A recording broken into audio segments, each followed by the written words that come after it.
Welcome back to Different Style Whites, the premier podcast about different style fights and the only podcast qualified and maybe the only one interested in discussing with breadth and depth the career of the man we're focusing on today. Yes, sir. We are the only intercontinental source for fake, real fighting. Yes. Oh, we get a lot of that too. This is the fakest and the realest episode we've ever done. I think that's true. And in our Russo era. We are in our Russo era. Oh, Sort of. It feels good to be elite. Yeah. We are talking about famed journeyman, secret beast, Jerry Flynn. Lightning Foot Jerry Flynn. Also known as Jelly Grayman, or if video release has you to be believed, Jelly Grayman, or I think it's Jerry Blayman and Jelly Grayman. You're right. It is Jerry Blayman and Jelly Grayman, which is awesome. Jelly Grayman? Is that anything? It could be. He's Happy Pride Month. Yeah, it's very possible. I respect, but it makes it somewhat harder for the pod that he is a very private individual and someone that I would kill to have a shoot from. God, who seemingly has completely disconnected from the world of wrestling. I was gonna say, because I was looking for like any sort of interview or anything. The most I found was Disco Inferno on Jerry Flynn's stories, which I didn't watch because I'm not watching that. Yeah, same. And I also saw a photo that you sent to me of Jerry Flynn in the recent times. Yeah, and you said that he looked like Georgia Koji Kitao. It's true. It was incredible. You nailed it. And maybe he's classed it up a notch with that button up. Yeah. But he is not a man from Georgia, but he is a man from probably the second place you would guess, from Tampa, Florida. Yes. And I think he spent most of his younger years in Clearwater, Florida, which, home of Hulk Hogan, home of the first Hooters, all that tracks when you look at and behold Jerry Flynn. Absolutely. I do know that he is a Boris Malenko guy, that he comes from the Malenko gym. I also know that from what I can tell, he does have like legitimate martial arts experience. Yeah, he was a Taekwondo instructor at what I assume is like a McDojo in Tampa. Oh, 100%. Later on, when watching him come out, I wrote in my notes that he looks like he runs a dojo that also works as a laundromat. Yeah, I'm not even bullshitting. I told a story on a very early episode about some of my Taekwondo experiences getting beaten up by Elvis Presley impersonator. But it was a Taekwondo plus in a strip mall, and 98, 99 Jerry Flynn is almost identical to the guy who ran the Taekwondo plus in Montgomery, Alabama, except he was cockeyed. Oh. But shout out Chris Jackson's Taekwondo plus. I hope you're still out there doing it. Yeah. And I will say also about Jerry Flynn, when we go into this first match here, I don't know how much is truth or fiction, but I believe, based on what I saw written, he may have been living in Japan at the time. That might be why they had him there. But I guess we'll talk more about that as we get into that match, which if we have nothing else to say, I believe. No, we should go right into that. We can fill in the gaps later, but yeah, Yeah. as far as cage match is concerned, his first match, I think he was knocking around some Florida indies, but nothing like this. Yeah. Uh, it is Jerry Flynn as Jelly Grayman, or as Cage Match puts it, Jerry Blayman, teaming with Mitsuhiro Matsunaga against Atsushi Onita and Tarzan Goto in a different style barbed wire death match from December 10th, 1989 in the Kurokian Hall.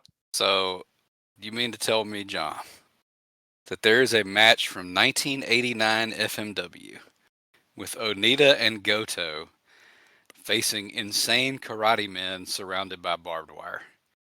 I do indeed tell That you that. uh, that sounds like the greatest thing that could ever possibly be, perhaps. It is like everything that I love put into one match. Yeah, Like dude. it's really incredible, and I have not seen this match in years, so I was very excited to rewatch it.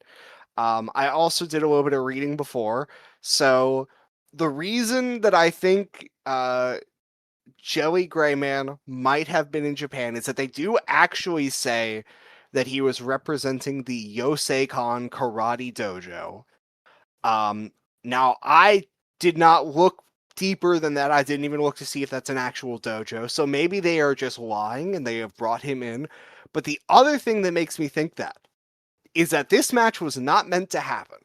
Uh, so on an episode a bit ago, this would have been the FMW Taekwondo episode about, Lee Gok-soo and Kim Hyun Hwan. Um, I talked about how Lee Gok-soo only made his debut because he was only there because his students were there. But he ended up making his debut actually fighting in the martial arts tournament because Masashi Aoyagi had an injury. He had a fractured right hand. Um, the fractured right hand happened earlier than that, though. He fractured his right hand in late 1989. This match was meant to be Mitsuhiro Matsunaga and Masashi Aoyagi versus Onita and Goto in a barbed wire different style fight. Uh, but because Aoyagi still had the injury, they had to find a replacement, which is how they came upon Jelly Grayman. Wow, well, that makes a lot of sense because we're talking. This is like the eighth FMW show, and Oyagi has been a strong presence to this Yes, point. So it does feel, yeah, that they're introducing this brand new cat into this insane match. yes. That's cool. And apparently, Grayman first showed up on the December 6th show. He wasn't wrestling, he was just seconding Matsunaga, and he did that for a few shows before it eventually leads to this match. I will say, if we want to go the other way of maybe he was just brought into the country, that would actually make a lot of sense because he was in the Florida Indies with the Malenko guys, and of course Tarzan Goto lived in Florida working the Florida Indies until late 89 when he moved back to Japan for FMW. So, like, I mean, that's the reason why there's a bunch of Florida guys like Mike Awesome. Like, they make it to FMW because of Goto's Florida connections. So, Jelly Grayman might have gotten the call from Goto to be like, hey, we need a martial artist. I know you know Taekwondo. Uh, Come to Japan and work this match. So that might have been what happened. But sadly, as said before, Jerry Flynn is a very private man and has never done any sort of interview that I can find. So we will never know probably. Yeah, and It is funny. Everybody hones in on the Jelly Gray Man for good reason, but they also misspell Matsunaga's name on that title card. I don't know if you noticed. It says Matsunaga, Oh, dude, I which totally missed it. Yeah. he had been on every show to that point. So it reminded me of the Southeastern I'm watching. They have so many typos on the on the match cards on TV. It's so great. I love it. This is aside from being not a spoiler, an incredible match, uh, Yes. a pretty monumental match in the history of Japanese wrestling because I believe this is like the first ever Japanese death match. Yes, it is a. So the term deathmatch had been thrown around before. Of course, he is probably the most famous example is the Ricky Choshu Killer Khan match. Yeah. Or That's like a the Texas death, yeah. yes, or one of the Inoki Saito matches. Even earlier on the card, there's the street fight chain death match between Joe LeDuc and Dick Murdoch, which also rules. Of course. But this is the very first death match that we would say probably more closely mirrors the 90s death matches we're going to get, and it is also the very first instance of barbed wire being used in Japan. Well, I wish they would go back to how they use it here. I love the Yes. setup. Yes. I love this set because it's like, later on we get there's like a few setups that are used a lot. There's like the wrapping it around each individual rope. There's the spider net style, and then there's just removing the ropes entirely and only using barbed wire. Yeah. And if you're This one, interested in the mechanics of that, you can watch an FMW handheld and watch the entire 30-minute process. and I will say, in the write up for this match on Shoe Pro, they note that it was a 20-minute process to get the barbed wire around the ring. They specifically note how long it took for them to set up the main event. But this is a completely different way than I've seen anyone do it in Japan because this is like the barbed wire is almost a cage in this match. Like it's surrounding the ring post. So there's space to stand on the apron, but if you get pushed a little bit, you go back first into the wire. Good, it creates like a zone of death. And Yeah. a point that has been, belabored many times about the differences in modern deathmatch and these early death matches. But it does allow for some really dramatic stuff where they're not running headfirst in the barbed wire to start the match. They're really trying to avoid it. And yeah, I just love it. I wish somebody would steal it. Yeah. It's very weird that we're watching this because a few days ago I saw a tweet from a Japanese fan that I follow and have talked to a few times that was talking about like the differences in like old death matches and the new ones. And he said, like, I think it was pretty much, at least the translation was very succinct, that old death matches had guys that feared death and new death matches have guys that embrace death. And I Wow. heavily prefer the fear death kind of death matches because these guys are fucking petrified of getting in the wire, and they especially Onita sell it like it is the worst thing they have ever gone through. This is some easy to say. I bet you could pick one out of a hat because he's always so great. But like one of the great Onita emoting performances. It's fantastic, dude. He is on something in this match. He knows exactly. In terms of like this is going to be your like promotion's identity for the next however many years. Like in terms of getting that over and making sure that it is as like as incredible as possible. This is the best way to do it because he immediately makes barbed wire look like the scariest fucking shit ever. With a combination of the incredible emoting and also probably one of the nastiest blade jobs ever. Oh my Because god. like, what the fuck? Yeah, I think that like you can watch this in a vacuum and it's incredible. But knowing that this is like Matsunaga's like 8th match, Flynn's definitely first swim in these waters, and it's a brand new concept. I think this is like such a testament to the vision and the genius of the vision and genius of Onita and the genius of Goto and the Yeah. greatness of both of those guys. It's really and they like this is frantic and chaotic and brutal, but it still somehow maintains like this perfect structure. Yeah. I, It is it's like a perfect statement piece of like exactly what FMW will be for the next like 3 years.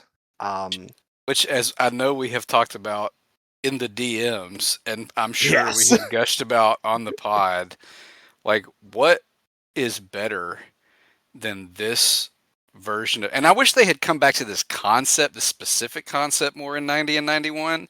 But the spirit does uh, move out into the rest of the promotion. Like, it's all the matches are tight, and tight I mean short. They're rough. Yeah. They're Yeah. not. They're violent. They're dramatic. There's insane heat. It's like you combine like perfect instincts, perfect wrestling brain, uh, and some of the best brawling ever. That's another thing that I think is probably missing from modern deathmatch is that old school element of brawling Yes. between the deathmatch spots. Which is so weird to think about, because like that was I would say that the brawling was kind of the core tenet of a lot of death matches in Japan and Puerto Rico and America.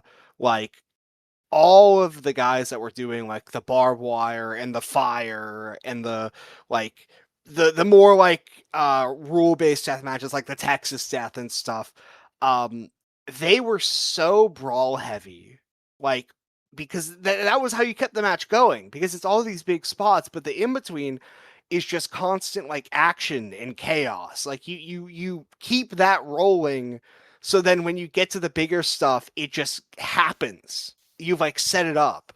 And I mean, by the 2000s even, we're seeing that a lot of matches are starting to move more towards like the big spectacle. And that's also kind of Onita's thing, because he did the bomb stuff and the bomb stuff was pure spectacle, but also that's one of those steps where focusing more on the tension and the build up to the explosion rather than the constant chaos works, because the actual like thing is a bomb, and I think those are kind of crazy enough on their own that you can build a whole match around just that. And there are still all the things that make Onita Onita. Like he uses that Yes. as a way to insert the most intense mill. I mean, him laying over someone Yeah. before the explosion goes off. Like, and we've talked about that too, how he does melodrama better than anybody. But he does. He injects this 11-minute psychotic, brutal. And look, this is the podcast where we talk about brutal things. Yes. But the strikes in this are insane. Yeah. Like, th- Yeah. maybe the most disgusting strikes we have had at any point. But yeah, we'll get into it. But I do think this is like such a perfect combination of everything they got right early. Different style fight, brawl, death match, drama, presentation. Yeah, oh, dude. Like, Yeah, I mean, yeah, that's an important part of FMW too. Like a big part of what made FMW so beloved was that it was like kind of an early innovator with a lot of the video stuff, and especially when it came to coming over to like stateside and getting into English speaking hands, the fact that a lot of the production was so like well put together, like it made it pretty easy to like get rolling with it. Um, and this is FMW in late '89 with their like beginnings of their production style that they will hold on to pretty much until Onita leaves and the Hayabusa the new like Hayabusa era comes in, and they change it a little bit, still very good, but like this late '80s, early '90s like production is fantastic.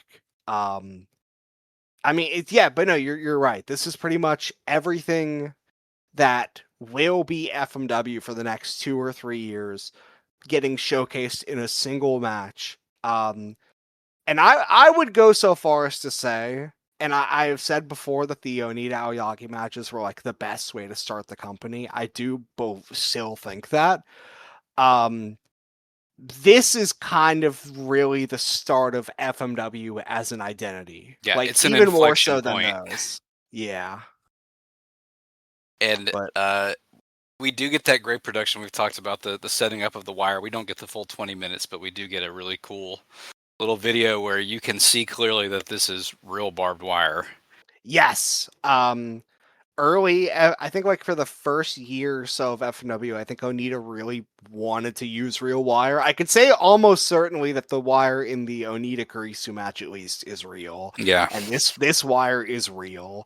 I don't know when they might have made the change to the dulled blade wire. I don't know if they ever even did for a bit, because knowing Onita, he was probably like, it's easier to react to real wire than to pretend that you're getting stabbed by fake wire. Oh, and it's so much more dramatic when you get tangled up in it, as we'll see later. Yeah.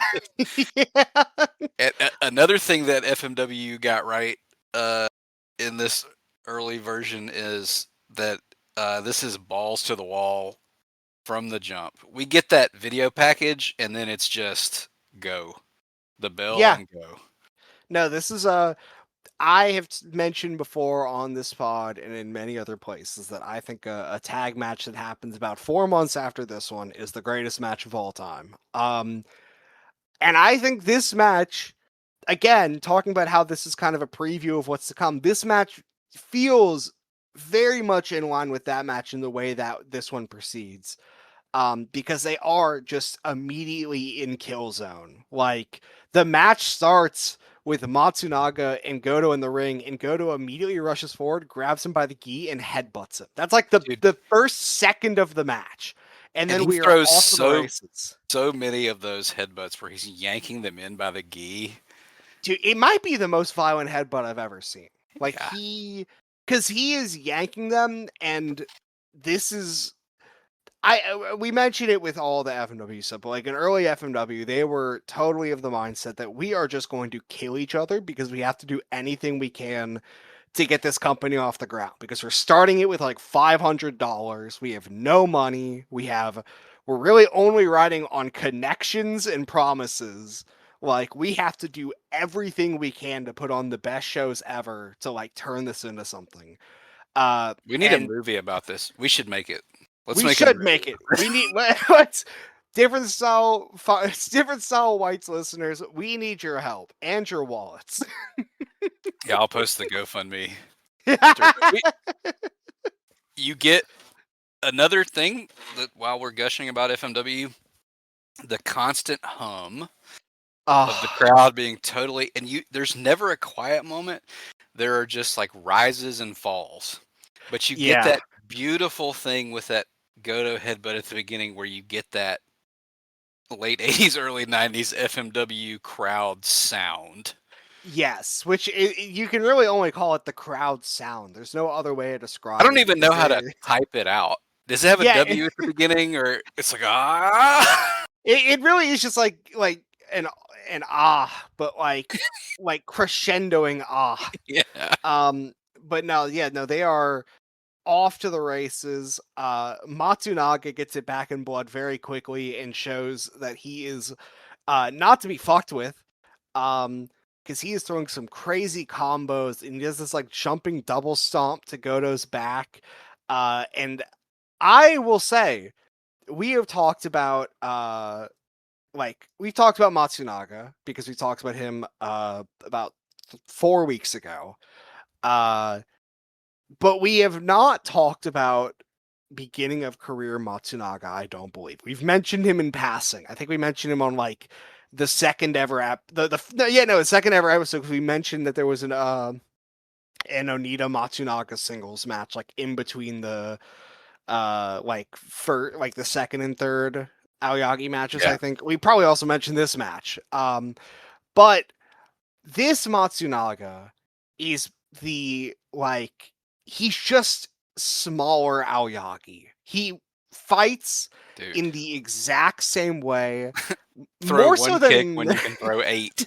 Yeah, like more so than Akatoshi Saito even, because I think Saito is like very clearly an Aoyagi guy, but he feels very distinct. And it's not that Matsunaga doesn't. He does feel like his own man, but way more than Saito, he is so clearly just like fully entrenched in the Aoyagi mindset of like how to fight and how to go about working these kinds of matches, like biggest, massivest quote, like air quotes around worked, but yeah, he also has a magnet in his foot that attracts people's heads like Aoyagi did. Oh, Jesus Christ, man. He throws like 50% of his kicks here are head kicks. It is unreal. And you said he gets it back. He comes in, he He throws 49 kicks, double stomps his like lower back, stomps his brain, and then tags out, and all of that takes about 4 seconds. Yeah, the match, what we just described, like everything we just talked about was the first 10 seconds of the match. And then Jerry Flynn comes in, and I've seen this before too, but not watching it specifically for him, obviously. And this is kind of the first time, and I was watching him like his career happen in real time, that I realized how big he is. Oh, he's huge. He's 6'4", and he really feels like it in the ring with all these guys. Yeah, because like all of these guys are like, fucking Onita was a junior, Matsunaga's not very tall, Goto's not tall. These are like relatively normal human-sized people, and Flynn looks short in WCW because everyone he's working with is inhuman. But here, he feels like a giant. He does, and for some reason the ref doesn't let him tag in.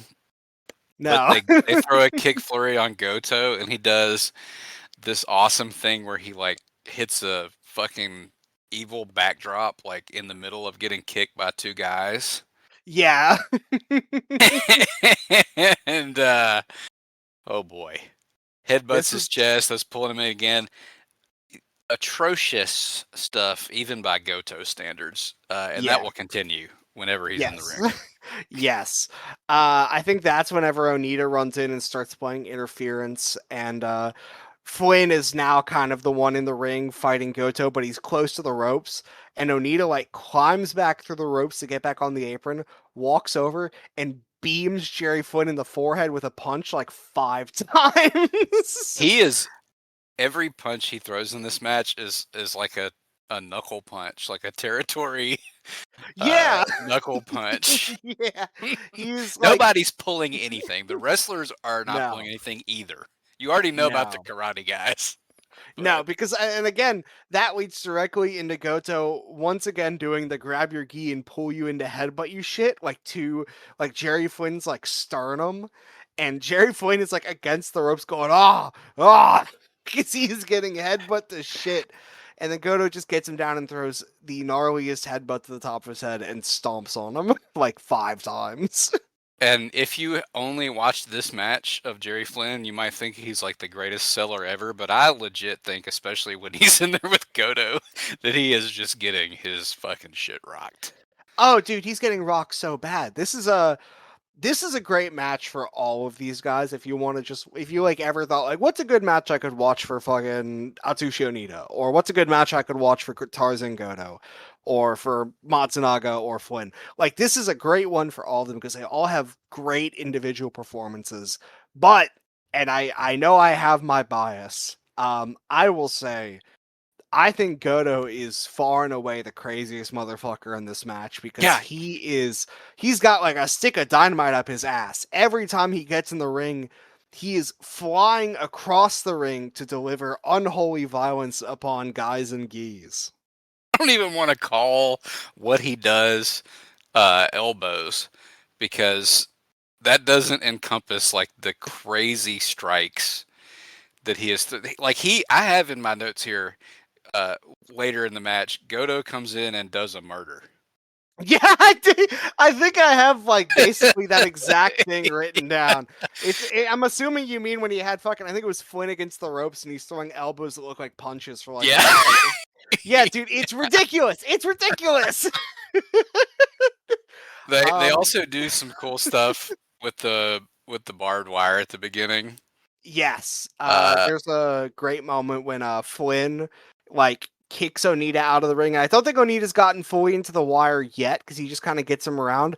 And Goto goes to like grab at Flynn, and Flynn just grabs him and shoves him into the wire. And Goto is like leaning against it, and the crowd is going nuts. And you get a shot where it's kind of obscured by the ring post, but you can watch Goto in real time ripping the barbs out of his arm. It is, I mean, it's really like gruesome stuff, like hard to watch at certain points. And Flynn kind of like rubs his face in it a little bit too. And the next time we see Goto, his whole face is just covered in thick blood.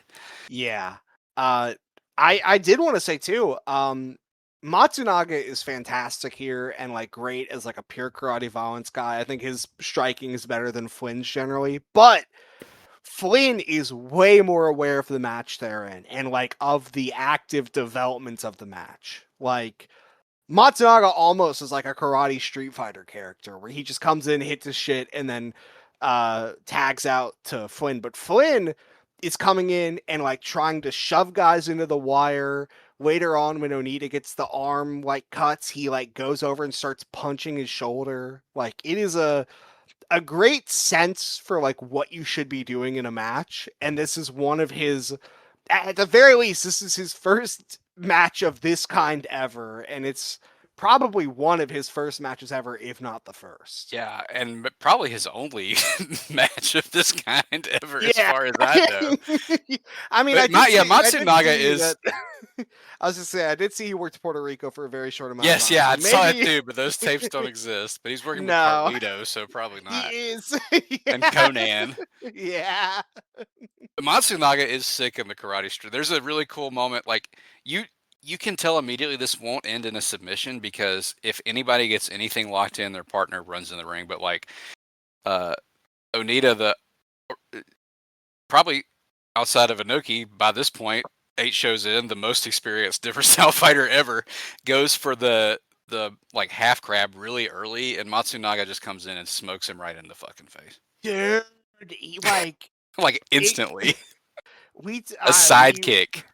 Yeah, we talk so much about the breakups in the Taekwondo tag, the Sambo Sako and Onita against Lee Gaksu and Kim Hyun Hwan. And this is very much of that ilk, the way he just ran in and like running booted the back of his head as hard as he could. Yeah. And that's about when Flynn gets Onita in that barbed wire death zone, and as he's trying to get out, Matsunaga kicks him back in, and then he just kicks the ref just for fun. Yeah, dude, what the fuck was hard? That? Yeah, he kicks him so hard. Like the ref walks over and be like, "Hey man, you gotta back up for a second." He just kicks the ref, and then he hits the fucking rolling thunder kick to the back of Onita's head. And that is also when Goto runs in because he's like, "Hey, you are fucking on my guy," and throws the most ridiculous point of the elbow shot to Matsunaga's like temple. Yeah. It is. You've never seen anything like the elbows he's throwing in this in a worked fight before. He hits it on Matsunaga, and Matsunaga like powers down for a second because of how hard he gets hit. Like he like collapses. And that's where I have in my notes, the strikes here are unhinged, even for an FMW brawl / different style fight. Yeah, because this is when he gets him against the ropes and starts to hit Jelly Grayman with the elbow punch things that are like thrown around the word a few times scary, and it only gets scarier because then it pans over or it cuts over to Onita on top of Matsunaga throwing those like knuckle fist punches right to the forehead. Oh my god. And Jerry gets a round kick to him on the back of the head, and the roar pitches up again, and then it pitches back down, and it pitches up again. And there's a great moment where Onita again has to extricate himself from the wire, but now his arm is so ripped and bloody.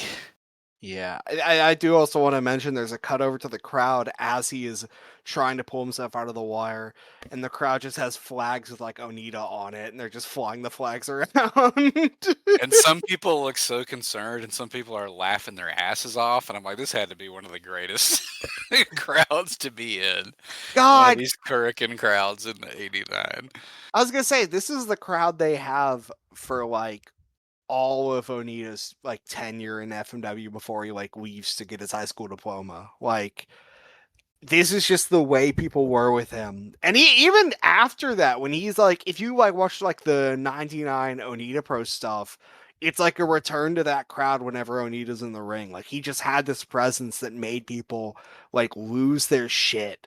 But no, it is like one of my favorite crowds ever, and they are, as you said, they are in love with this or they're terrified by this, and there's really no in between. But they're still making the same kind of noises. Yeah, yeah. Either way. And this is around the time that we get the cut over to Onita, who has pulled himself out of the wire, and his arm is so bloody and so cut up, and there are spots where it is a darker red, which I just have to guess because I've seen like higher quality footage of this match because they would show it in like a videotape. Like anytime Onita was doing like a retirement, they would inevitably cut to the shot of him getting up with the wire. And you can see pretty clearly that the reason there are darker spots is because those are where the cuts are like really fucking deep into his arm. They're gross. And as you said, Jerry Flynn comes over and starts karate chopping the wound. Yeah. And I do want to note again, we are 5 minutes into this match. Yeah. We you're what the fuck, man? And the only reason I know that is because there's an 8 count after that, and it immediately snapped me out of my reverie. I think I said this about the Seishin Kaikan stuff at one point, but like, I legit forgot this was like a wrestling match with winners and losers. Yeah, there's almost a feeling that what you're watching is just like a mauling. It's not even like there should be. You hear the count and you're reminded that there are supposed to be rules. Yeah. Oh, yeah. You can win or lose. Yeah. And I'm snapped back in when Matsunaga walks over and immediately axe kicks him on the top of the head. And then another kick tornado, and then we get what has come to be one of my favorite things in the world. Yes. The Onita bum rush lariat with the bloody arm. I wrote in my notes for that. I didn't even write down what the spot was. I just remember because what I wrote was "I miss you, Onita." Because I have not watched him in a good little bit. I just haven't really had. My priorities have been elsewhere, and I have not tapped into anything he's done recently or anything in the past. I think the last time I watched him was probably the last time we watched him for the pod. Yeah. So seeing that again, I was like, wow. These are one of those guys that I should just be watching at least once a week. Like just at least one match, just to remind myself, like this is the guy that I put number 3 on my GWE. This is the man. And God, I love the fucking bum rush lariat. And I also write in my notes because right after this, there's a spot where they're like just kind of like rolling around on the ground for a second. And Flynn is like leaning across the apron. He is so fucked. And Onita is bleeding everywhere. And Matsunaga is like scrounging around. Everyone is 2 steps away from the grave, except for Tarzan Goto, who looks like he has not lost a single sweat. And he tags in and immediately goes to town, killing people. Yeah, this might be the most exhilarating minute of pro wrestling I've seen since I thought it was real. Yeah. This is where he does a murder. Yeah, this is where he commits to killing because he once again when you're against the ropes, he will elbow you and shit, but when you are standing in the ring, he will exclusively grab you by the gi and pull you into headbutt you. And when you get on the ground, he will exclusively stomp your head. Yeah. So Matsunaga's in a world of hurt. He is throwing combos back in return, and at some point throws like this snap front kick to the side of Goto's face that looks absolutely ridiculous. Tags in Grayman, and Grayman just eats a couple elbows and like slowly collapses against the apron. Yeah, I think he was like legit not goofy right there, man. Yeah, and it doesn't help that he gets up just barely before the count, and then Goto immediately hits him with another elbow. And then Goto pulls the strap down, dude. He does! I was flipping tables over. My wife almost left. I've said it many times. The fact that this guy never got like a run in Puerto Rico when he was at this level kills me, because this guy, I mean, he would have been great as a heel and they would have booked him as a heel, but on the off chance that they would have booked him as a face, he would have been so over because like, fuck, man, how do you not root for this guy? He's pulling the strap down, throwing crazy headbutts. Every time he tags in, he's like running circles around everyone else. He is like fat and thickly built, and at the same time has seemingly infinite stamina. Like, Yeah, put him in a tag team with Cologne. Oh my god! We can't. We mere mortals couldn't handle that. That's why we never got it. Yeah, It's no, forbidden fruit. just it's too good. These are the things that we lost when they ate the apple. We were Yes. removed from God's grace. But Flynn just barely is able to climb over to tag in Matsunaga after getting mauled. Matsunaga responds with his best combo of the match by far, and I wrote out the whole combo. He throws a kick to the back, throws 4 lightning quick punches to the chest, throws a knee to the gut, immediately into a knee to the head, throws 2 leg kicks, and then the craziest fucking enziguri you have ever seen, and that finally gets Goto down. And then his feet magnetized to his head again, and the crowd is pitched back up and are chanting Goto. Oh my god. Yeah, the crowd chanting is amazing because they're like, again, this is one of the best crowds ever. But when they start chanting a guy's name, the entire crowd is doing it. It's not like pockets or like half the crowd. Like, it really feels like every single person in the building, all like 2,000 of them, all chanting one guy's name. It is deafening. And it's incredible. And then Goto uses that to fire up, and you know what he's gonna do. Grabs the gi and pulls him in and headbutts him like 5 fucking times. And Matsunaga's gi is covered in blood. His own. His own. Yeah. And everyone's probably. And then our main character, lest we forget, comes back in and he gets some get back on a spin kick to Goto. Oh my god, dude. Don't know how I didn't knock him out. Hits the big rolling soul button and throws the arms up like Stone Cold. And the crowd goes nuts for it because he throws a clean one. Yeah. He looks awesome, dude. He does. And then I would be going crazy for him too. He does that and then shit talks Onita, and when Onita talks back to him, he runs over and starts punching him in the head. And Onita is back in the wire again with attendants pulling him out, and this is that S-tier Onita-ing that we were talking about before we started talking about the match, where he's facing the camera, caught in the barbed wire. Can't believe it. Beer belly hanging over the... He looks like he's on the verge of tears. He's about to like break down crying. And I mean, again, I believe it because he's doing it and he's like pulling his like right shoulder forward, so he's standing at an angle so everyone in the crowd can see the blood dripping down from his wound. And he's got his head like pitched back and he's like yelling at the heavens. Yeah. I get why when he retired to get the diploma, why so many, like, because it seems like a lot of companies were immediately totally cool with him like making the transition to acting and wanted to hire him for like their movies. Like, if you see Onita here and everywhere else, I get why you'd be like, yeah, we should get this guy to be the lead actor of our movie, because he is there has been nobody who has emoted pain better than Onita. Yeah, we need him in a Ringo Tam. Oh my god. I need to watch the Onita movies. I will admit I have never seen any of them, but I've heard a few are actually kind of good. It's a VC. Yeah. Do that. And then we get some more incredible Onita work when he gets the fucking goddamn hot tag. Gets the hot tag, throws his own headbutts, which are as gross as Goto's. He's not doing the gi pull, but he's got Jerry Flynn by the beautiful, beautiful mullet, and he's yanking his head into his own, and then he spins him around.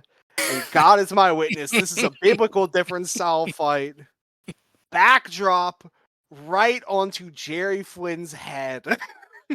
He folds him in a way that I have not seen. You could have fit him in a suitcase, his man. knees come up and hit his forehead. Yeah. And then but he's not over. It's not over for poor Jelly Grayman. No, Onita doesn't even let a count go. He immediately starts pulling him up, Goto runs over to start playing interference, and he kills the Grayman with a Fire Thunder power bomb.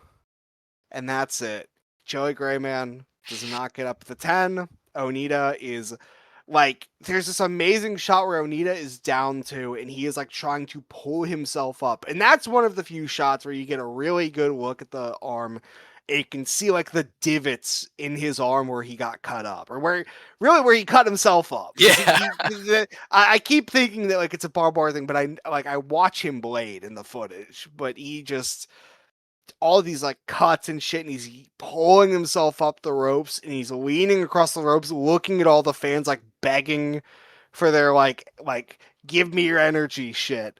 And Jelly Grayman does not get up. Ref calls it, and Onita immediately lets out like a cry of victory. Primal. He gets the shoulder ride.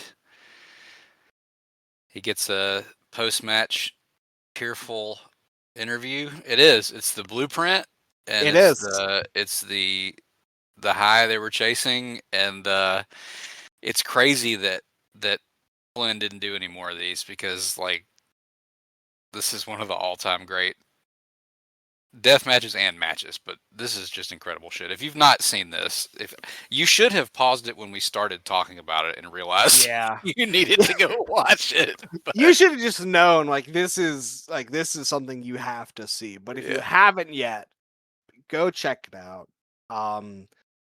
It's free on YouTube.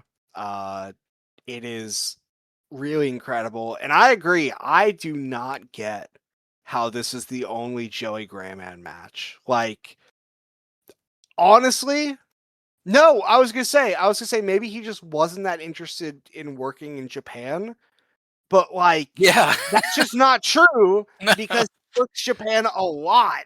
He just never worked in W again. There's, according to Cage Match, a 2-year gap between this and his next work, which is in Japan. Yeah, and I'm sure he was probably working Florida Indies. I was gonna say the big thing is that the Florida indie scene has a very extensive history from like the mid '80s onwards that just we have no record of. Like Suncoast Wrestling was a pretty big deal, and we have no results, and we're probably only going to get results in the future because one of the people involved in producing the TV has started putting all the TV on YouTube, which I didn't even think about. If Jerry Flynn ever did work the Florida Indies, he will probably show up on that footage because that is the Malenko Fed. So I need to probably be on the lookout for that. Well, we found a hidden Jerry Flynn match right before we started. We did versus Sergeant Slaughter from 1995 in the AWF. Attention. Yeah. Yeah, man. Incredible stuff. We have wax poetically about FMW so much, and I don't feel like I need to do it for the people any more than we have. But really, if you have not watched this shit, whether it be this match or this era of FMW in general, like just pause the pod, come back later. I don't care how long it takes you. Go watch like a show or two, or at the very least, go watch this match because this is. Or I know where there's a curated playlist of all the best FMW matches up to Onita's retirement. You can DM me and I'll send you that. Yeah, we're truth tellers here, man. How can you not get excited about this? It's not hyperbole. It's not like I get genuinely excited about this, and I love talking to you about it, obviously. But yes, it's incredible. But there is a 2-year gap here, and then he pops up again in Pro Wrestling Fujiwara Gumi. In 1991, which he has the Taekwondo background, as we talked about. He's a Malenko trainee. I don't know how much of this you've seen. There's a really cool Naoki Sano match hidden in those tapes. Oh, you know what? I have not seen a lot, but I have seen that Sano match. Like, I forgot I've seen the match. But that's the one in, is that the one in the Dome? I can't remember. It's been so long since I watched the I know that one was good, and I liked the Berto match when I watched through PFWG, which I did when Oh. when it looked like Archive was gone forever. Oh, wow. I Yeah, that watched was a a ton while of ago. Damn. PWFG. Yeah, that's like 91 to 93, pretty much exclusively what he's doing. But he does have a match in SWS against Masakatsu Funaki. And that's one of the SWS WWF co-promoted shows. So this guy's cage match is something to see. It is, because he's like all over like the Japanese shoot fighting circuit for years and years. And then he just shows up in the Fed for a bit, which I honestly, until we did this episode, I never knew that his first big breakout in America was being a jobber for the WWF. Yeah, most of those matches are not good. There's a, they're You're all telling me squashes. you're Yeah. telling me Jerry Flynn versus the Roadie is bad? But if anybody's feeling froggy, it's like 2 minutes long. Go watch the one against Kama Mustafa. That one's pretty sick.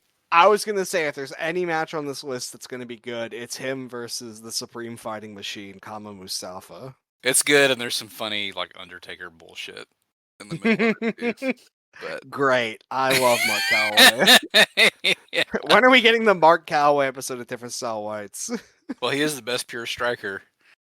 I'm gonna kill As we all myself. know. What would qualify? No, Uh, we don't need to go down that route. yeah, never mind. Never mind. So he goes to WCW next. Yeah. He does do a tour of Tokyo Pro that I only think is worth mentioning because we have no footage of it. But he teamed with Mark Starr, also known as Mark Ashford Smith, and Mark Ashford, who is another guy who just like showed up in PWFG and worked FMW. So very similar career path to Jerry Flynn, although he did a lot more stuff. Yeah, American. another awesome cage match, but another guy who I think is underrated. We can talk about Jerry Flynn's reputation later. I want to, but Yeah. Mark Starr has some cool Puerto Rico stuff too. Yes. But it's Flynn and Starr as a tag team, and they're mostly working against this team called the Bloody Blues, which is like a mask gimmick. And it's kind of an open secret that the Bloody Blues were Yuki Ishikawa and Daisuke Ikeda, because this was during the 2 or 3 month period in between when the entire Paddle Arts crew left PWFG and when they then started Battle Arts in April. So this is them getting work during like the 2 or 3 months that they were not part of any like active company. So if we ever get a handheld of Jerry Foote and Mark Starr against Daisuke Ikeda and Yuki Ishikawa, let me tell you, I will be watching it. I'll be right there, dude. Yeah. Please DM me. You will find it. I will not find it. You will find it. Yeah. And yeah, please, we'll watch that expeditiously. Outside of a like superficial perspective of looking at all the weird places he worked, it is also interesting, like the places and times that he spent in these companies. He was in a lot of places for like really interesting periods and really interesting stuff. And I knew he was in Tokyo Pro, but I didn't know about that part of it. So that's another little interesting pocket. But he's in WCW from like 96 to 2000. Yeah. Which, as we'll get into, is quite an interesting place. Very, very interesting. Yeah. And the one last thing I will mention is that he does show up in New Japan in 98. This is I would guess that the reason that they sent him over is because of his extensive Japan stuff. I mean, fucking WCW sent a lot of guys over who seemed kind of weird for them to pick. I mean, fucking NWO Sting gets super over, and I know they could not have predicted that, but like they send Jerry Flynn over and they have him teaming with Dave Finlay. And they're working tag league, and there is a match that apparently did make tape, and it's Dave Finlay and Jerry Flynn against Takashi Iizuka and Kazuyuki Fujita, and I feel like I need to watch that. I thought about looking for some of those, but I got too roped into the WCW stuff because he comes in 96, and I read somewhere when we were doing the Blood Runs Cold thing that his original call was because they were going to make him like a ninja or something. But I've never seen that anywhere else, and I think he just gets into WCW because like he knows people. But Probably. he he's a really interesting sort of guy that doesn't really exist in TV wrestling anymore, where he's like a WCW Saturday Night Superstar, and Yes. then he's like sort of fodder on the bigger shows. But I most remember him as a guy who was on Saturday night all the time and sick, and as the best Goldberg opponent. Yes, and I think that's what we're going to be moving into next. Because Jerry Flynn wrestled Goldberg a fucking lot. I will be entirely honest. My Goldberg exposure is somewhat limited. I have seen a good handful of squashes. I've somehow seen none of the Jerry Flynn ones and had no clue that they had like a borderline rivalry in the middle of his like Yeah, a streak. real one, yeah. Yeah. I had no clue about that, but I've seen a handful of the squashes and then a handful of the big matches. He's just one of those guys that I've never done like the full work on, and I keep kicking myself every time I see him, and I'm like, I need to just watch all of it. But of course, everything I've seen, I'm like, this guy's the coolest guy ever. And learning that he wrestled Jerry Flynn so much made me very happy. So I also watched like 4 of their squash matches, or just 4 of their matches, because some of them, squash still because it's only like a minute or 2 long, but he gives Jerry Flynn a lot, and Jerry Flynn makes himself look great and makes Goldberg look fantastic. These are probably like the most competitive Goldberg squashes outside of Yeah. when Regal shot on him, but like for the way they're designed, and as you said, they even him being able to hang with Goldberg for like a minute and a half leads to some more matches. They're kind of perfect opponents for each other, and some more sort of. There's a lot of weird synergy in this WCW stuff, and a lot of weird place and time stuff again, and stuff that we've talked about that's relevant to the pod, which is part of why I got so excited in researching this. Do you know who Goldberg's first opponent was in WCW on a house show?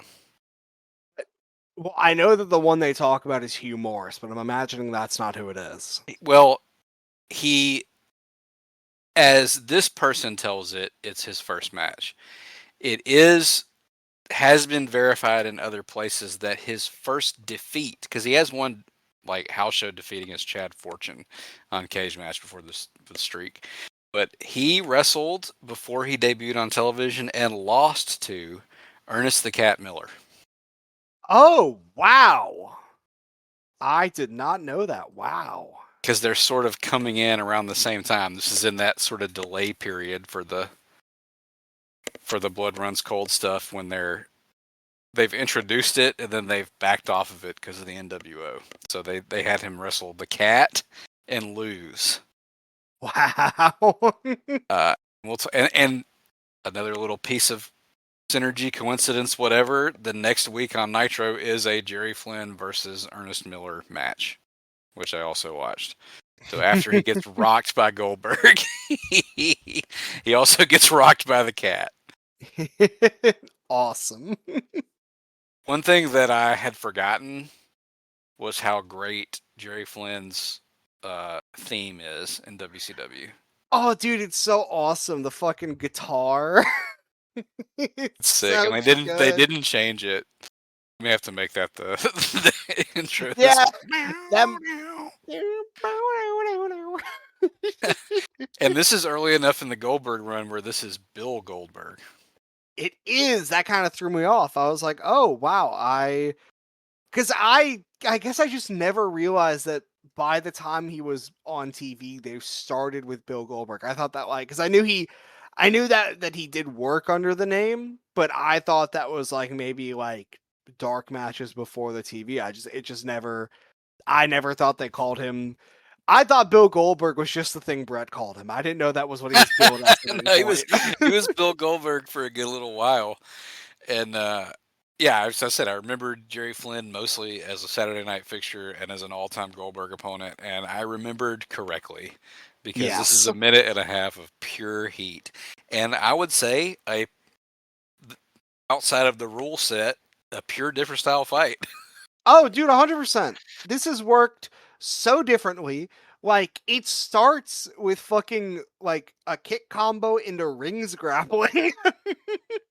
these guys are Yeah. these guys are working like Eastern Europeans in Yokohama, dude. They're doing like heel hooks into arm bars into mount position. Like, this is crazy. And Goldberg is going nuts with the punches, and he's the They one that they does the both are, transition in the dude. armbar. Yeah, dude, Flynn's punches are crazy. He puts Goldberg puts like a double wrist lock on, and again, very similar to the last match. Within the first 10 seconds, this is the coolest shit ever. Yeah, incredible. Flynn goes for a heel hook, and Goldberg gets the ropes, but Flynn gets an armbar, and Goldberg does one of the best deadlift power bombs I've seen. I hate on a deadlift power bomb where the guy getting power bombed grabs the hands. Yeah. Goldberg does not need that. He just No. clenches his other hand, picks him up, and power bombs him to hell. Power bombs him to hell, then looks directly into the camera and screams so hard that all the veins on his like shoulders burst out. And you can see in watching that why he was over to the degree he was, because the crowd is going banana every Yeah. time he's on offense. And I have to confess to this. I've done it in other places. By the time Goldberg came around, I was already a little blossoming smark, like reading Scott Keith and Meltzer and stuff, and Wow. I did not appreciate it for what it was. I had the bad. I mean, I was like 12 and 13, so you can forgive me, okay? I was gonna But say most 12 and 13-year-olds aren't capable of appreciating things. That's like a yes, you have to get to 16 before that starts kicking yeah. in. So I had the bad opinion on Goldberg, but you said watch all Goldberg. I legit thought, hey, I should make like a complete Goldberg compilation because then That I would would get be to nuts. watch every Goldberg match because it hits like crack when he stands up and screams like that. That was the point. I'm like, oh yeah, I understand now why. Who cares if he can work? And I do think too, like we talked about Flynn's punches being crazy. A lot of guys complained about how green Goldberg was and like how stiff he was. I think he really loved wrestling guys who just like killed him back. Because his Yeah. best matches are like the Scott Steiner matches, these Jerry Flynn matches, the Lesnar stuff. Like that's when he's at his best, is when somebody else is willing to also hit him as hard as they can. Yeah, it goes back to the old adage of kind of what the fucking Ishikawa Ikeda thing and the every like major violent pairing thing of like when you are with a guy who is willing to match the violence with you, it's like it's almost like weight off your shoulders. Because even if you're like a more of a stiff guy, sometimes you fight the guys that aren't as stiff, and it's kind of there's a little bit like the matches are a little bit stilted. Not only because they're not wanting to take your shit, but you're also having to pick your battles. Because you just kind of if you hit him too hard, it's just gonna fuck the matchup. Uh, but when you're fighting a guy who is totally game to like shoot back with you, like usually those guys who hit hard when they find their guy like that, they will ramp it up in a way where they're just doing a lot more active work and they're getting a lot more into it because they know that they can just let live rounds Yeah. fly and it's a problem after the match rather than during. Um, so he's fantastic here with all the punches and the fucking as it comes very soon after that, the most fucked up spear. Dude. So Jerry Flynn gets up from the power bomb, lands some kicks that looked like they were from the last match, and including a spin kick to the mouth that like busts Goldberg's lip open. Yes. Yeah, And dude. Goldberg bounces off the ropes and hits the like knock the air out of you spear of all time, where Jerry Flynn is like standing erect and takes it in the gut and like falls on his ass and then gets driven through. It's so crazy. Yeah. And then Goldberg stands up, hits the fucking the pose, and then picks him up and hits the jackhammer. And I mean, again, very, very funny thing that we're talking about how great the crowds were in that period of FMW. And then we go to this period of WCW, and it's like when Goldberg was in the ring, the crowds were incredible. I mean, crowds are generally pretty great up to a point, but like pretty much always with Goldberg, crowd is going nuts, and all of them, like all the people in the crowd, have their arms up as he's got him lifted for the jackhammer. Yeah, this is as over as anybody has ever been. I think there's something to, like, I know nobody wants to do squash matches, but like when he comes out during the streak, everybody stands up. Yeah. Because they know they're going to see something awesome and it's going to happen in like the first 30 seconds and they don't want to miss it. Yeah. It's just something to see. And as we said, they do have like a little mini feud on Worldwide Thunder Saturday night. There's a point where they mention on one of the matches that Goldberg is the one who challenged Flynn because Flynn can hang with him and he wants to take him out quick like he does everybody else. So I wonder, that almost feels like a Goldberg idea. Like that might have been real. Again, we're in the Russo zone. Not yet. Yeah. We're in the Kevin Sullivan zone now. But there is a lot of working taking place. I wonder if he said like, yeah, keep putting me with this guy. Yeah. I mean, I imagine because fucking I mean, they're Florida boys, so who knows? Maybe they bonded backstage and they worked together. And Goldberg was like, "Shit, man, this guy actually kind of gets me. I need to work with this guy as much as possible." Yeah. We jump ahead a year in WCW to a match that I'm sure I watched it when it happened. Maybe, I don't know how tuned out I was of WCW 99, but that I certainly was not aware of until you sent it when we were talking about the first WCW episode. And what a insane, sick TV match slugfest from March 15th of 99, Jerry Flynn versus Meng. Yeah, I admittedly, I just kind of found this match just like on a gut call because we were planning to do that episode, and I was like, I want to see the WCW like martial artist type guys like mostly facing each other. At least that was the idea originally. So I was like, for Jerry Flynn, I'm gonna Google a couple of names. I Googled Ernest Miller and I watched one match. I was like, that was pretty fun. And then I was like, what if I Googled Meng? Because Meng always had kind of the martial arts thing to him. Oh yeah, this is a real different style fight because he does fake wrestling karate. Yes. So I just searched it and I found like 2 matches on YouTube and the first one was pretty good. And then I just pulled that one up and I was like, wow, what the fuck? How is nobody that I know ever talked about this? Because this is the wrestling that all of my friends love. Yeah, and I'm like a Meng head, dude. I almost put him on my GWE. I love Meng. I love fake wrestling karate, and I love people that hit really hard and are really cool. And he is to me, man. I've talked before too about how he was a guy like when I was watching this in real time before I got Smarky, I thought he was on like the level of like the top guys in the company. He just seemed like such a beast on Saturday night. And every time the Faces of Fear got beat on TV, there was always some like BS involved. So I legit thought Meng was like one of the most awesome wrestlers ever. And I was right. You were. And this rules. And this is also a very funny time in WCW because the last match was Kevin Sullivan booking. And that's the peak, right? The NWO stuff. Although he got tired of it and quit. This is Kevin Nash era WCW. And coming into this, Jerry Flynn was on a little mini winning streak. He beat Saturn on Nitro. Oh, shit. And he was sort of feuding with the Cat, which is why his mullet is gone here. Ernest Miller and Sonny Ono cut it off a couple weeks before. Oh, racist. Yeah. And he had just defeated Ernest Miller and Sonny Ono in a 2-on-1 match at the Uncensored pay-per-view the night before. So he's in the midst of like a little mini push here, Wow. which kind of makes it more interesting. He's running into Meng, one of the most awesome guys, a former sumo, like all the greats. Sumo is the best prep for pro wrestling for sure, as we've said. Yeah.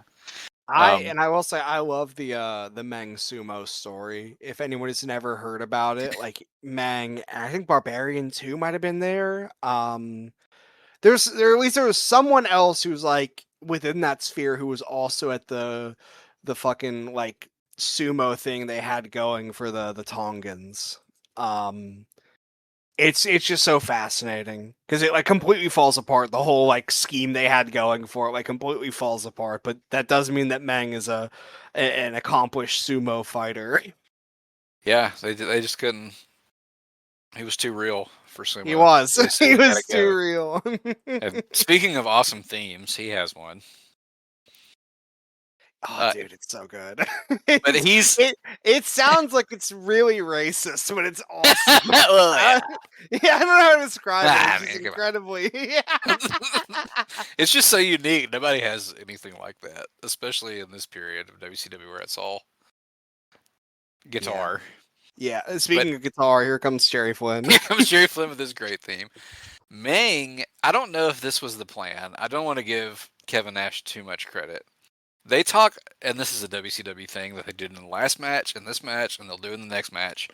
Where if you ever watched a fair amount of it, you know that for the first half of these prelim matches, they're talking about like the NWO instead of what's happening in the ring. But this happened after the infamous Ric Flair Hulk Hogan First Blood match, where Flair became the president of WCW for life. And when they, for some reason, turn him heel, because this is coming off the return and the Bischoff, you're an asshole promo and all that, where he's like the biggest babyface ever. They turn him, and Ming is his like enforcer. So Oh. I don't know if they were planning that far ahead, but that's the only reason I can come up with as to why you had Jerry Flynn win on pay per view the night before, and then come out here and have an awesome match and lose. But I'm not mad about it because I got Yeah. to see one of the great finishers from one of the most awesome guys. Yeah. Um, Meng also comes out with incredible gear. I don't know if we mentioned that yet, and I just it's but he comes out with the super duper shiny golden gear, and he has dreadlocks. Yeah, this is a great Ming look. I also love the crowd here. You know, wrestling crowds used to have real people. Yeah, There's like a guy with fake meth teeth who's dude. miming cunnilingus at the camera. I like was half looking at the screen for a second when he came on. I had to rewind like 3 times just to make sure it was fake teeth because I was like, wait a minute, what the fuck was that? Yeah, and Flynn comes out like Samson, sans Oh, mullet, because Miller and Ono cut it off. And this also, like all of these, has quite a hot start. yes, dude. They are immediately throwing punches in bunches. Like right off rip. They are in the corner swinging on each other. Meng throws like a throat thrust at him, goes for the big corner splash. Flynn dodges it and starts landing the hardest kicks I have seen of any of his WCW work. Yeah. Like they are making such a gross, like loud sound smacking against Meng's side. And then Meng catches a kick and Flynn hits, by God, one of the most ridiculous spinning heel kicks I've ever seen in American wrestling. Like he pops Meng for real. Meng gets hit and his whole head goes sideways. It looks horrific. And then he charges in for one of the great moves, which unfortunately we don't get in any of these matches. Have you seen the Jerry Flynn corner spinning heel Yes, kick where he goes I over the have. top? Because the first time I saw it, I was like, "What?" Because I at one point thought he might actually be a Masashi Aoyagi trainee because I thought he might have been a Seishin Kaikon guy. Now I know he was not, and he was just either brought in from another dojo or brought in because Goto knew him. Um, but when I saw him do that kick, I was like, wow, he is an Aoyagi trainee. He does the fucking corner spin kick. It is so awesome. I love any sort of running strike that sends the guy over the top rope to the floor. Because fucking the idea of the momentum carrying you that hard, you just fly out of the ring is awesome. So I did see him hit it, and I think I saw him hit it in one of the Goldberg matches actually. And I think I Yeah, it saw him could hit be. it I don't know against how he didn't never Miller. breaks. He's definitely hit some crazy ones against Ernest Miller. I don't know how he didn't Yeah. kill somebody with that. No, it looks like a murder move, and it probably would have killed. With the way he was throwing strikes at Meng in this match, he probably Yeah, would have killed him, and it would have destroyed right. all of the Meng stories that have been told since. But Meng luckily caught him and returned the favor for those stiff strikes by throwing him down on the mat really fucking hard. He catches him and like one arm power bombs him, but that's not. That's like technically what it is, but Yeah. he tries to put him through the ring. They have some crazy chop exchanges in Oh, this match dude. too. They are throwing crazy ass loud chops. I love the one here too, because it starts as a chop exchange and then very quickly devolves into them just punching each other in the head. And some sick Ming no selling, It's which so good. fired me up again. I'm telling you, watch. How could you not think this guy was like the super beast? If Dude, you think this is real, you yeah, can't hurt him. You hit him in the head, nothing happens. you hit him in the head, nothing happens. You like choke him in the corner, he just Mongolian chops you and you die. Yeah. Like, yeah, no, Flynn goes for a lariat, and that gives you a good shot of the lightning foot across his ass on the gear, which is awesome. And Meng, of course, just eats the lariat and does like just goes, "Come on!" And then Flynn responds by kicking and punching him really hard, and very quickly Meng stops doing the "come on" and just hits him back. And I'm assuming that's because he's like, "Fuck, I don't want to get hit anymore." Yeah. But Jerry Flynn hits some head punches that like actually rock me, which is yeah, almost impossible to do dude. because you're Yeah, not supposed to hit him in the head. dude, he is throwing some. Dude, he throws some crazy punches, and then Meng like sells backwards, which blew my mind because his Yeah. whole thing is that you hit him in the head, it does nothing. But he is like, he gets Meng to sell for him, and then he throws the most incredible double chop throat thrust. Like, we need someone to steal that, man. I love a good cross chop to the throat, and this one is the most shisty dojo style cross chop you could hit. Like, Looks great, and it's such a momentum killer. It's yeah, so good. it looks like it's a fucking the dim mock, the death touch. He's hitting that move and it kills Meng. Meng gets back in blood with a big ass power slam into just stepping on his chest really hard. Uh, and Flynn does go for like a fucking ankle lock, and he gets the ropes, and then do more chops. And Meng is throwing crazy hard ones, like Yeah, just he takes him down killing with one, him. and I think he Dude, decided right after it hit him. That's it. yeah, hit him, goes down, and then Meng just gets this look in his eyes and picks him up and hits the crunchiest pile driver, Like a dude. snap pile driver. Oh, it's so good. But Flynn kicks out, and the commentary is like kind of losing it for a second. They're like, Flynn kicked out.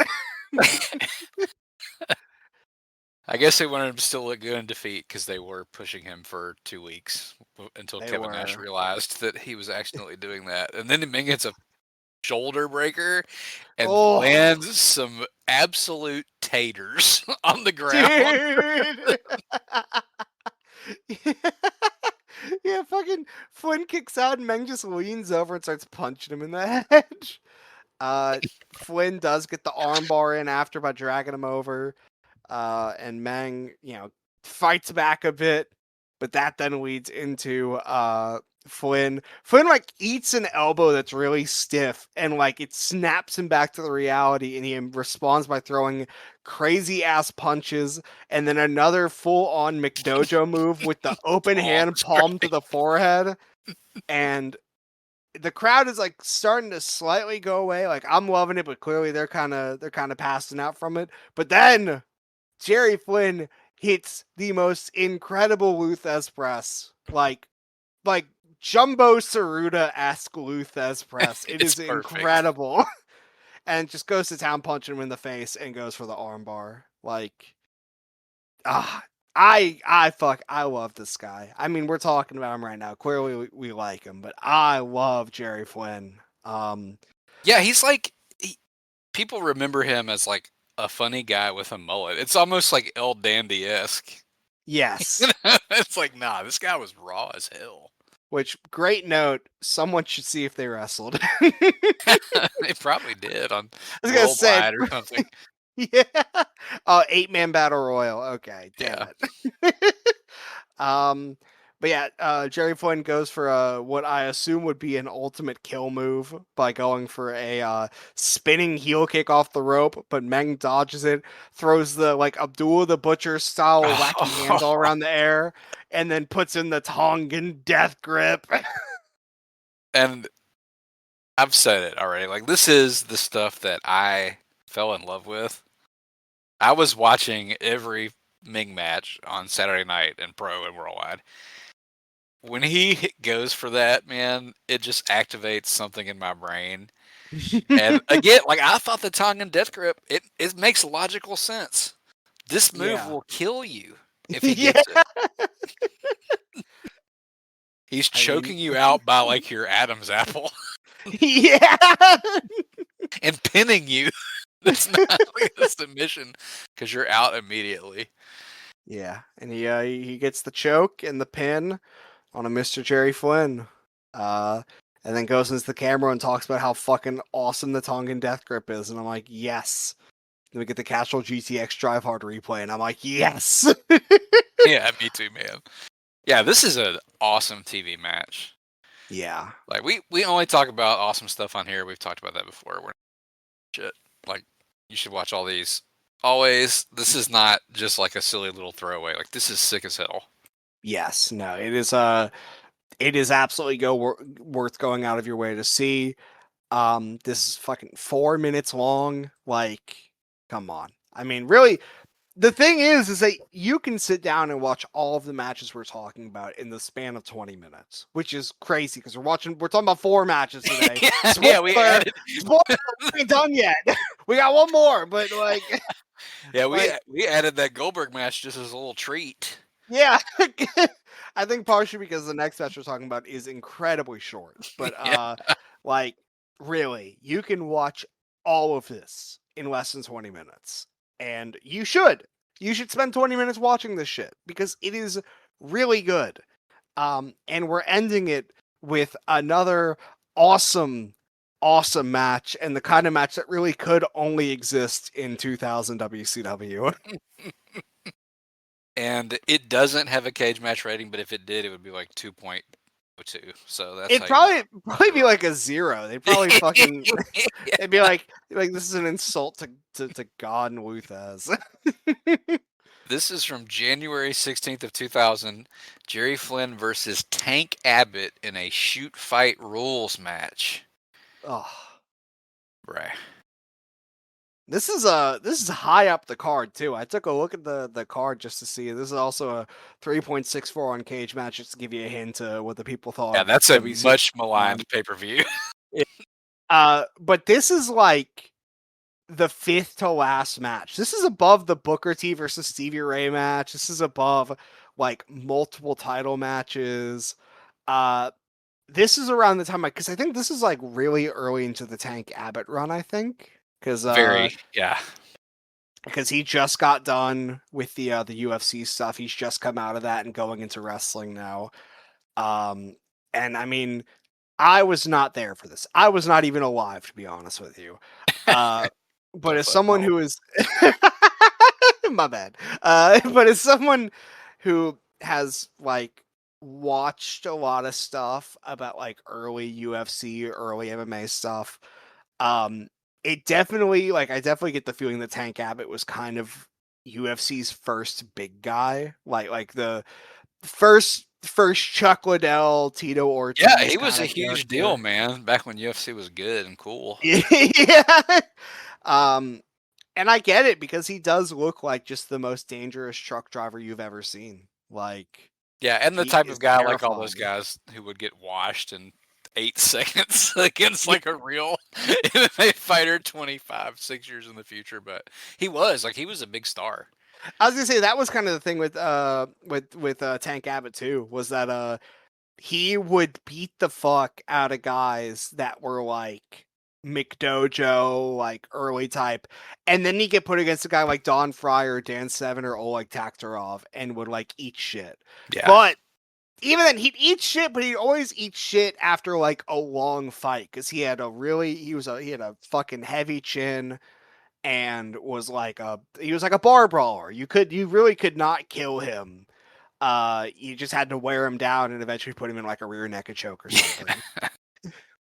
And So this is also an interesting time in this company. Quite obviously, if you look at the matches, this was all booked by Russo.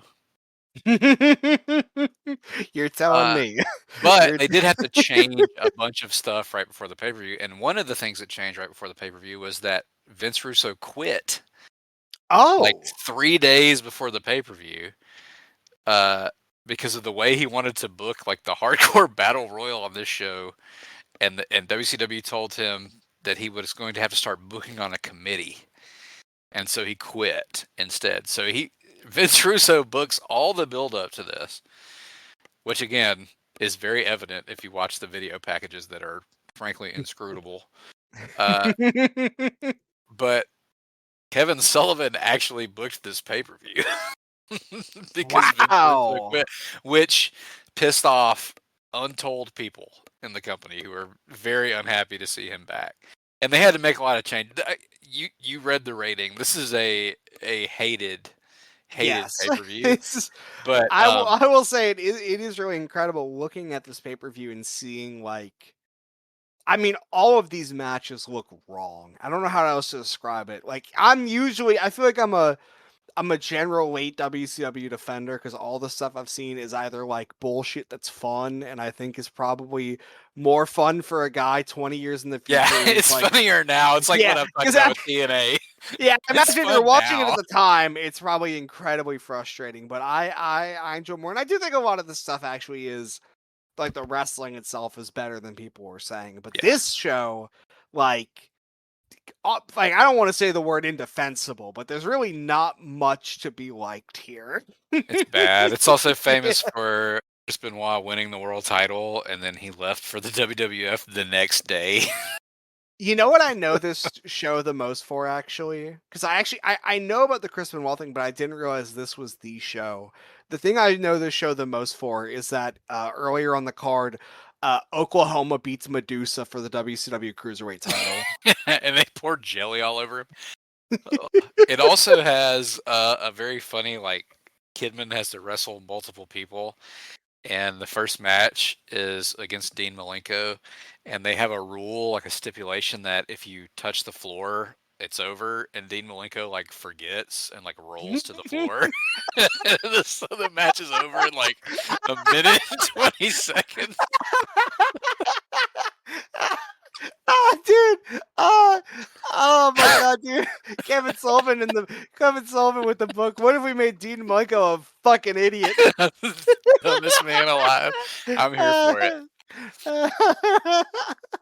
So the build to this is disconnected from the card itself, and I think they had some like injuries and weird stuff going. Like, it was chaotic. I don't think this is like what was advertised, but there is a small build to this, and it's like it comes in with another like mini Jerry Flynn push, because like I said, he's a jobber on the main shows in the like halcyon days of WCW, but he's getting wins on Saturday night. Russo was booking him and like semi pushing him. Have you ever heard of The Block? No, I have not. So The Block was like a backstage area in every arena that usually was like some sort of boiler room or like utility room type place. Right. And when the camera would enter the block, it would have like a grainy, like strobe light filter. I think they're trying to rip off Fight Club or something. Probably. But that was where Jerry Flynn lived, and he would challenge people to come fight him in one-on-one combat in the block. And on the December 13th Nitro, Tank Abbott is wrestling someone that I forgot to fucking write down. Oh, it's Meng. He has a match against Meng that spills out into the aisle, into the backstage area. And over the course of the show, they keep cutting back to show that Tank Abbott and Meng are still fighting. And there's a block challenge match scheduled with Jerry Flynn and Norman Smiley. So Norman Smiley comes into the block to face Jerry Flynn like in his full football gear. And Meng and Tank Abbott spill into the block. Oh shit! And Jerry Flynn is like, you better check in if you're going into the block, buddy. yeah, dude. Better check in with Jerry Flynn with Jelly Grayman. And that's true, because Jerry Flynn is like, what the hell? And like sidekicks Tank Abbott in the throat. And then it just cuts to commercial. And then the next week, they have their only filmed match. And as you were talking about some of the like good stuff on this late era WCW, that's the Nitro that has that Jarrett Benoit ladder match that our friend Nate loves. Oh yeah.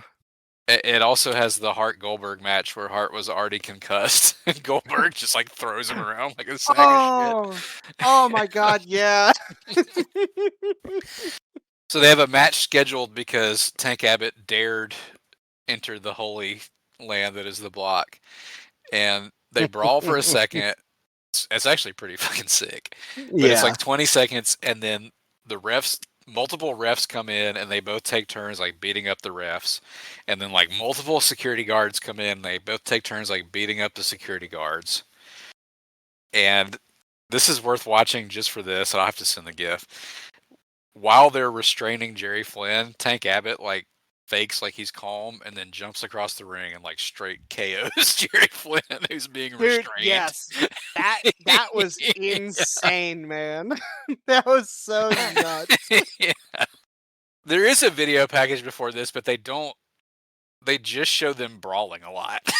Which is actually such an awesome video package, because it's like, here, let's look at this 2 weeks ago. Here are these guys punching each other in the head. Now let's go to a week ago on Nitro where they're punching each other in the head outside the ring. Now let's go to here 4 days ago on like Thunder where they're punching each other in, I was gonna say the boiler room, but I guess that's the block. Well, they also like go on a big dirt pile like it's a buried alive match at somewhere construction site. Have you ever played that WCW backstage assault game? They made that for a reason. They had all these set pieces. And one of them was jail, because there's an episode of Thunder. Yes. Where brawl and they do so much damage that Jerry Flynn gets arrested, and then Tank Abbott intentionally punches a cop so that he can get arrested and put in the same jail cell as Tank Abbott, where they continue to punch each other in the head. It was like, it's almost like a Family Guy bit, because they keep cutting to different places and suddenly they're both behind bars and they're still just punching each other in the head. It's so good. Listen, man, I get it. Again, if you were watching this at the time, I get why you probably didn't like a lot of this. Outside looking in, this is so awesome. Oh yeah, this match rips. Oh yeah, this one. I don't care what time you saw this match. If you didn't like it back then, fuck you. Yeah. And I almost assuredly by this point was exclusively watching the WWF if I hadn't stopped watching completely, which was not long after for a few years. Yeah. But yeah, the build-up is just them fighting in a lot of different places, and it's awesome. And it's two guys who are down with, that's the theme of all these, I think. Yeah. Let's just go kill each other. Yeah. and right away they get pushed into the back corner, and I'm like fairly certain Tank Abbott was trying to break Jerry Flynn's ribs. Dude. I did want to mention for the entrances here, this is like final form Flynn, because Flynn has always had he starts with the gi, and then he slowly, it's like a slow de-evolution from like actual official looking martial artist to like full on McDojo, and he's finally gotten to the point where he has gi pants that have like graphic designs on them. He He's also devolving. he also walks to the ring like the Terminator. He does not blink the whole way down. And I think they knew they're getting, a minute and a half, 2 minutes, because they go absolutely nuts. Abbott's punching him in the ribs full force. Yeah. And Flynn gets a guillotine for about a second and a half. And then Tank Abbott just picks him up over his head and tosses him 3/4 across the ring like the proverbial sack of shit. But again, Jerry Flynn is like 6'4". Yeah, no, he is huge. And Tank Abbott just throws him around like he's nothing. Flynn does get a big dodge like right after that, because Tank Abbott goes for a big old wind-up punch, and he kicks him in the back, and he puts on the cross arm bar, or the arm breaker as they keep calling it. And that turns into soon after the spot that I guess was just, I was going to say maybe it's just a Jerry Flynn signature spot, but I think it might actually be, this is the spot they have Flynn do with guys that are like new to wrestling, or like new to wrestling and like MMA, because he puts on, because Tank Abbott I think puts on the heel hook, and then Jerry Flynn turns it into an armbar, which then leads to Tank Abbott hitting the armbar slam.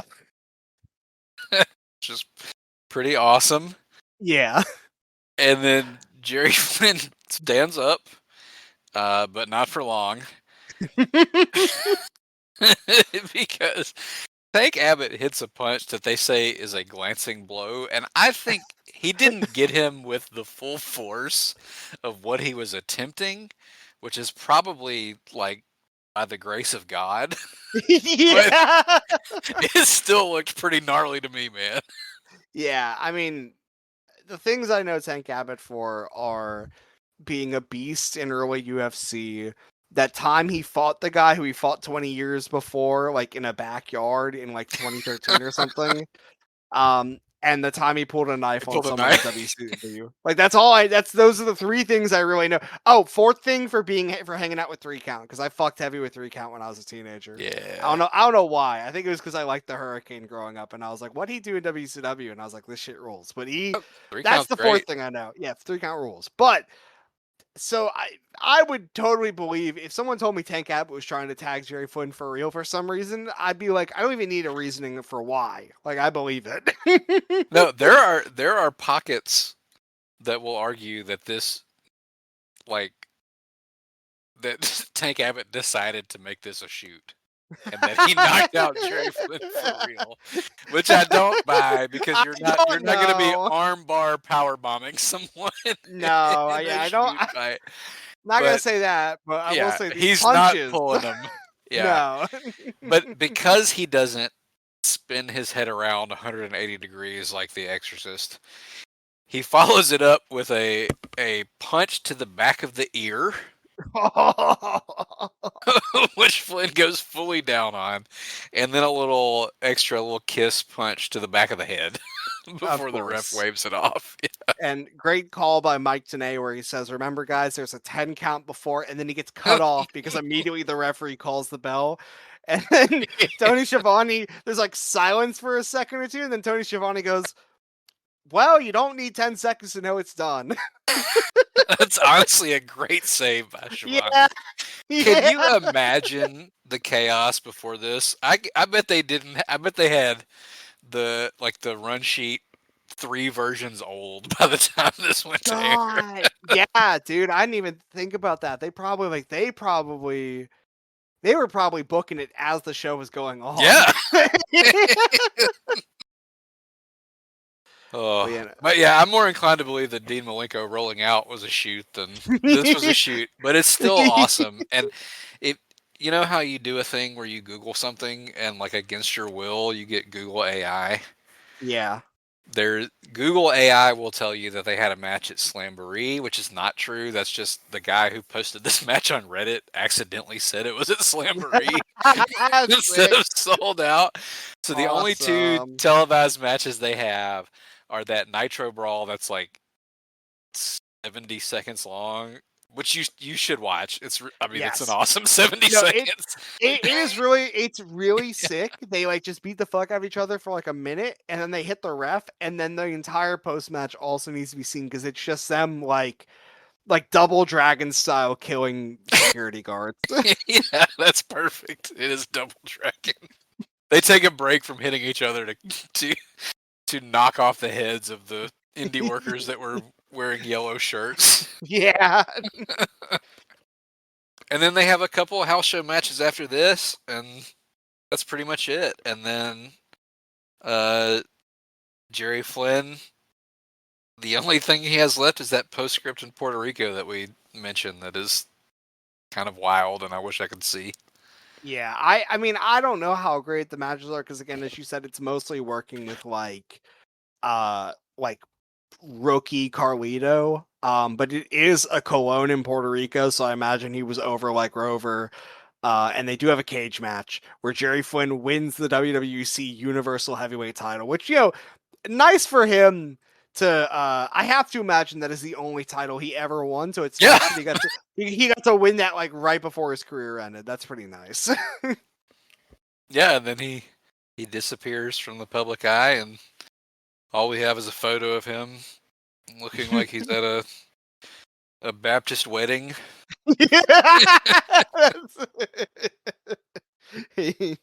Thinking about some racisms, and that's all we've got. That's all we got.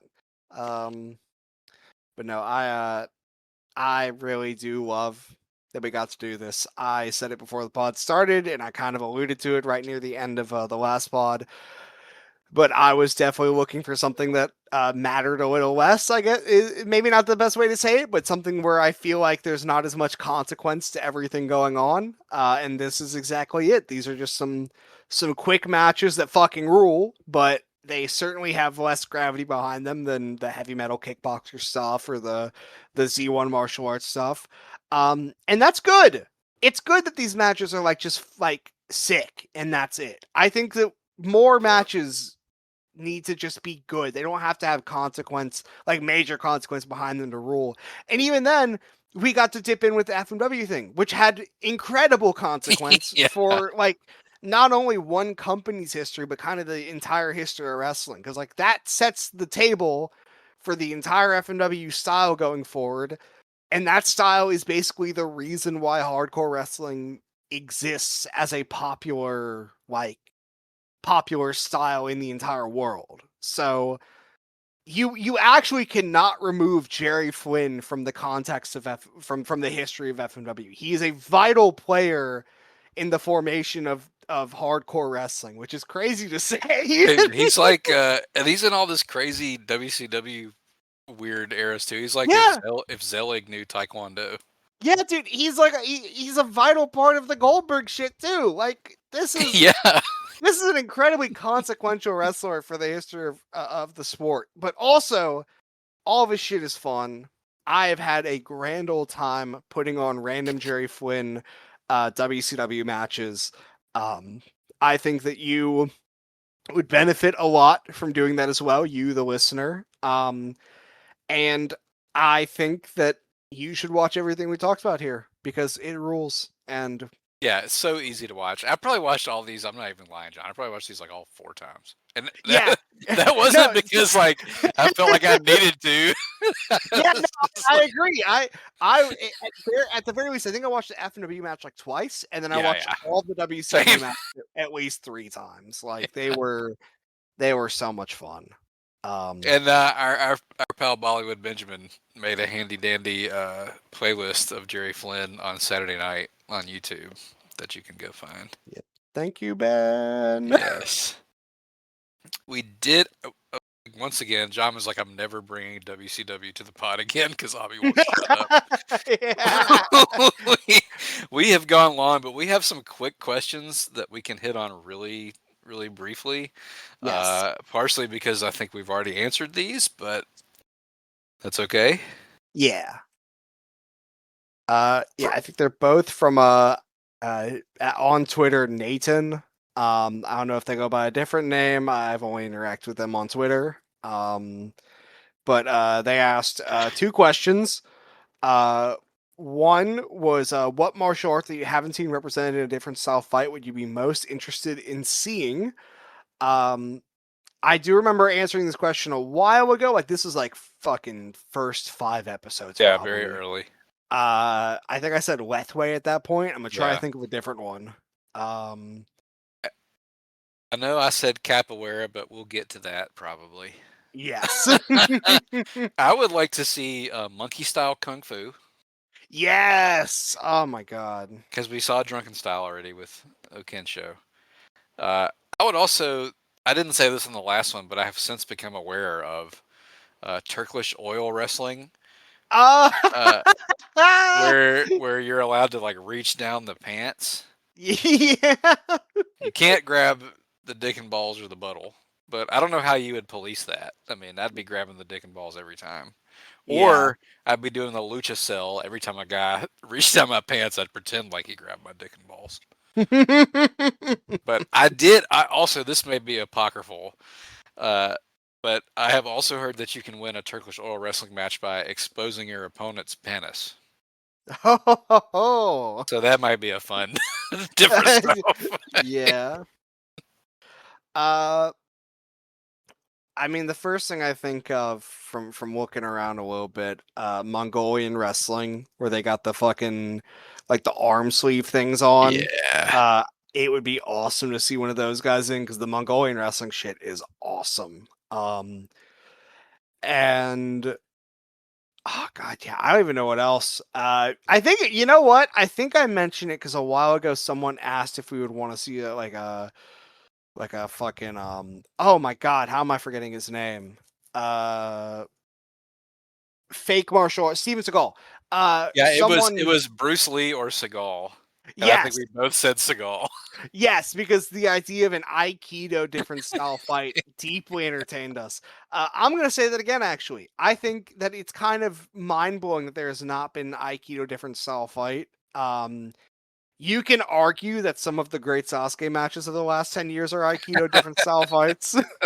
um but I think doing it in the context of like a thing with rounds and like if the other guy, whenever he did get hits in, was like really stiff, like just actually killed him. But in between that, it's an Aikido guy doing like imaginary throws. I Like think that would be last time we talked about Onita against an Aikido guy and how frustrated he yes. would get. God, yes, incredible, incredible Onita emoting styles for that match. That would exactly. So yeah, I'm gonna say that. More than anything, I need to see an Aikido different style fight. And then the other question was which martial artists? Is there a specific martial artist that you would want to see in a different style fight? that is a great question. My mind just goes to movie guys because Yes. that's all I know. So for fictional movie guys, I'd say Yip Man. Oh yeah, yeah. And then I'd like to see a representative of the all knees and elbow style. I'd like to see Tony Jaa or I don't know how to say his last name, Iko Uwais, Oh the yes, yes, Indonesian guy, yes. the Zelig-like guy. Oh god, there's someone I'm trying to think of. Because there's a kickboxer that I'm trying to remember the name of, who's like really fucking good, and I think I even talked about him. Uh oh god, what's his name? Oh, Dennis Alexio. I would have loved if like Dennis Alexio did like a different style fight at any point because like he would have been awesome in that role. I think I've brought up Dennis Alexio on the pod before because I love watching his fights, his old fucking fights from the WKA and shit. Um, he would have been a great Onita opponent. like mid 80s. I don't know how Onita would have handled him because Dan Alexia was so fucking fast, and a lot of the different style fighters he faced were not super quick, but it would have been a really interesting to see him face someone like that. I think the only guy I'm thinking of off the top is Dennis Alexio, just because I would have loved to see him do that. Oh yeah, Tito Ortiz, fucking get him in there. yeah. Get If we're talking MMA guys, I'd like to see Fedor. We did get a Fedor different style fight when he kicked Kentaro Kanemura so hard he gave him a brain bleed. See, there you go. We need more. That was Crow Cop. I'm racist against Europeans. My bad. Oh, hey, Crow Cop. That ties into Jerry Flynn because I think they both had the lightning foot kick of death. Yes, they did. Oh my god. But thanks for the questions, and I'm going to shout out Nathan because they were also saying that they watched the whole Station Kaikan feud and they enjoyed the context that we gave to it, and that's awesome. Yeah, Nathan, I think, is a long-time listener. I think I've seen them comment on a few things before. So yeah, appreciate all the love, and I'm so glad that you went out and watched that. That shit is incredible. Annual reminder to everyone else listening that if you haven't watched that, that's like the one thing we've talked about that you should watch the most, probably. Yeah, and truly go back and listen to the at least the first episode before you start. Yeah, It adds a lot. This isn't even a plug us. There's just so much context that nobody has ever written out the context of these matches, and we went diving into old magazines and shit to like find all of the lore. And I mean, these matches are really sick on their own, but when you learn the context of how much of an evil fuck Kuniaki Kobayashi is, like, you see what the karate guys are doing, you're like, these guys are evil. These evil invaders, they're the heels. And then you read about it, it's like, no, these guys are like justified. They actually should do more. Awesome. Do we have any inkling where we're going next, or are we going to just let it rip? I think we actually do. There are a few places I have thought of taking us next. And I think that we kind of got a taste of it, but it'd be fun to return to Japan proper for our first time in a little bit. It's been a while since about a month since we have focused fully on Japan for an episode. And there is a pairing of wrestlers that existed for about 2 years in Japan. It was one of the most interesting traveling acts to ever hit the country. One of the only true traveling acts that I can even think of. And it was two guys from two distinct styles, neither of which were wrestling, who spent a good 2 years beating the fuck out of each other. So we're going to be taking a little dive into seeing what the CMA crew has for us. Oh my goodness. Well, be there or be square. Yeah, don't be square, bitch. Be round. Oh, yeah. I don't know. Be circular. And we will see you next week. Yeah, circle back to us. Bye. Bye.